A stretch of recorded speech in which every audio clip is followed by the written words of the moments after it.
magaalada Jowhar ee xarunta maamulka Hirshabelle waxaa ka soconaya diyaar garow weyn oo loogu jiro arrimaha doorashooyinka ee xilka madaxtinimo ee maamulkan Hirshabelle.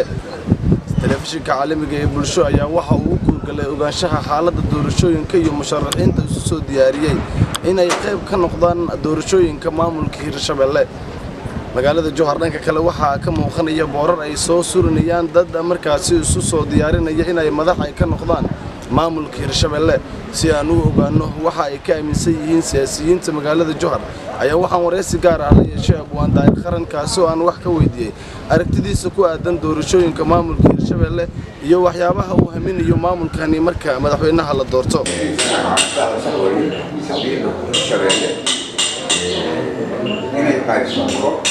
dhibaato ku timid Hirshabelle iyo maamulka Soomaaliya balse waxaan ku sheegayaa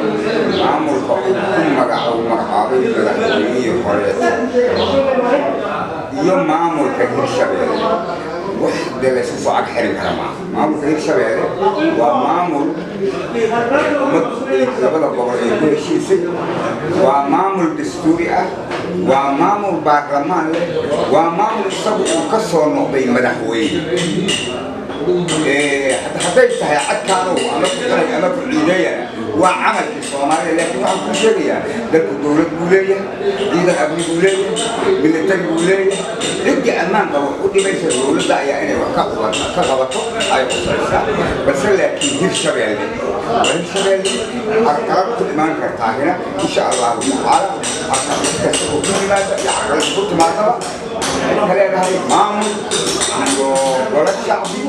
iyo mas-uuliyad kuwana hadda loo dhisayo kuwana ay joogaan dowladda dhexana ku dhisan iyo wixii aan la oqoonsanayna waaba fawda iyagu waa ku maqaadi wixii aan dowladda oqoonsanayn waa fawda in markaa fawda meel ka wada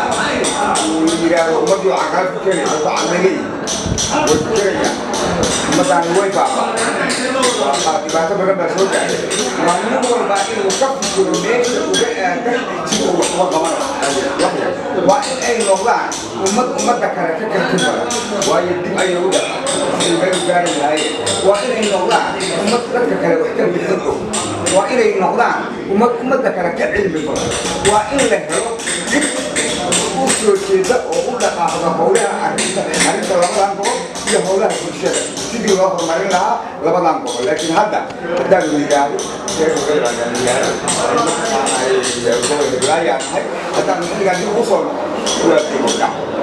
Zakriya Maxamed Siyaad oo ka mid ah dhalinyarada ku dhaqan magaalada Jowhar ayaa sidoo kale telefishinka bulsho la hadlay. waxa uu sheegay in maamulka Hirshabelle doorashooyinka haatan uu ku guda jiro uu yahay mid dhalinyaro ahaan si gaar ah u anfici doona.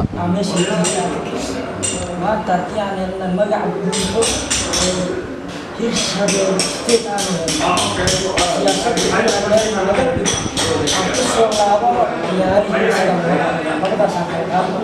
dhanka kaleeto fikirkeygu ah in iskhilaafkii siyaasadii iyo xasaanadda hadda ka taagan doorashooyinka waxyaabaha sababtahay qaarkood diyaardeedka ama tababarihii waa kulanyihiin. laakiin siyaasadda haddii loo soo laabtanay waad aragtay isbeddel aan ujeedayna maalmaha soo aadan sida bisha